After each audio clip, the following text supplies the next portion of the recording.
Olá, tudo bem? Aqui é o professor Alexandre de História e vamos falar de uma das civilizações mais importantes da história da Antiguidade.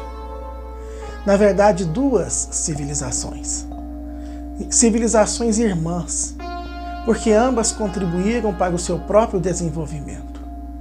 Estamos nos referindo aos egípcios na Antiguidade e ao reino de Kush, onde temos a presença marcante das famosas Candaces, as mulheres rainhas ou rainhas-mãe, guerreiras que tiveram papéis decisivos na história dos conflitos militares do período. Primeiramente, observando este mapa que aqui se encontra, verificamos que o Egito fica na região ao nordeste da África e o reino de Kush fica mais ao sul, aonde hoje atualmente encontra-se o Sudão. Qual a relação entre estas duas civilizações? Ou melhor dizendo, qual a relação entre esses dois povos? A relação está na presença de um rio que não seca, o rio Nilo. Este rio nasce, conforme o mapa, nas regiões altas e tropicais de florestas tropicais e de clima tropical africanas. Regiões altas em que a quantidade de água produzida, principalmente no período de chuvas, faz com que as margens deste rio Nilo, em todo o seu trajeto do sul até o norte, desaguando no mar Mediterrâneo, transborde nas margens, trazendo matéria orgânica que é depositada nessas margens no meio do deserto. É um rio que não seca, há temperaturas que chegam a 70 graus durante o dia ou 20, 30 graus abaixo de zero durante a noite. Portanto, o rio Nilo é considerado, tanto pelos povos cuxitas como para os povos egípcios, uma dádiva dos deuses. O rio Nilo é a grande dádiva, porque ele permitiu surgirem as grandes civilizações que nasceram através do desenvolvimento das pequenas aldeias e vilas que estavam localizadas próximos às margens, desenvolvendo com isso a agricultura, o pastoreio, a domesticação dos animais e o comércio de compra, troca, venda e lucro, que permitiu o crescimento destas mesmas cidades e o desenvolvimento de classes sociais distintas.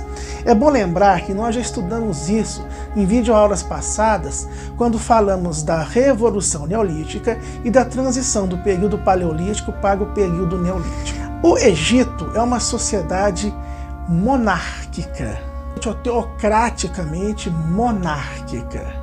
E ela ocorre assim porque os reis, ou faraós, como eram chamados, tinham forte ligação com a religião.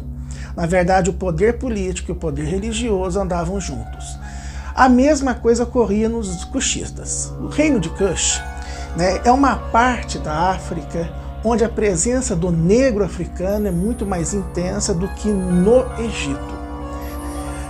Tanto que os faraós do reino de Kush eram chamados de faraós negros. O que assemelha esses dois povos, além do rio Nilo, é claro, é a presença de um conjunto de práticas religiosas, de adoração a determinados deuses ou divindades, cujo reino de Kush sofreu forte influência egípcia, E, consequentemente, as adorações e essas práticas ritualísticas presentes no Egito foram reproduzidas, copiadas e reproduzidas no reino de Kush. O Egito, assim como o reino de Kush, era um conjunto de vários povoados separados, cidades pequenas com organizações próprias. À medida que essas cidades e seus governantes cresciam, o poder e a cobiça de se obter novos territórios produziam conflitos militares entre estes grupos, até que em determinado momento na história da Antiguidade, esses grupos se reuniram, se transformaram em grandes reinos. O Egito foi dividido em dois grandes reinos, o reino do norte, também chamado de Baixo Egito, e o reino do sul, chamado de Alto Egito. Então nós temos aqui dois reinos, o Baixo Egito e o Alto Egito. Por que alto? Em relação à altitude mesmo, você tem a questão do desnível de água corrente, que faz com que o rio tenha sua nascente no sul e o seu fim, a sua vazão, no mar Mediterrâneo ao norte. Também faz parte da região do crescente fértil, que nós já explicamos em aulas passadas, que é aquela meia-lua que pega o Egito e parte da região da Mesopotâmia, no caso a Península Arábica. E os povos da Mesopotâmia têm a sua origem nos processos também de construção de grandes cidades ao longo dos rios Tigre e Eufrates. A diferença dos povos da Mesopotâmia e dos povos egípcios, né, está no fato de que os povos egípcios, eles não são povos semitas. Eles não têm como tronco inicial na árvore genealógica a origem de Sem, filho de Noé. Daí a origem povos semitas.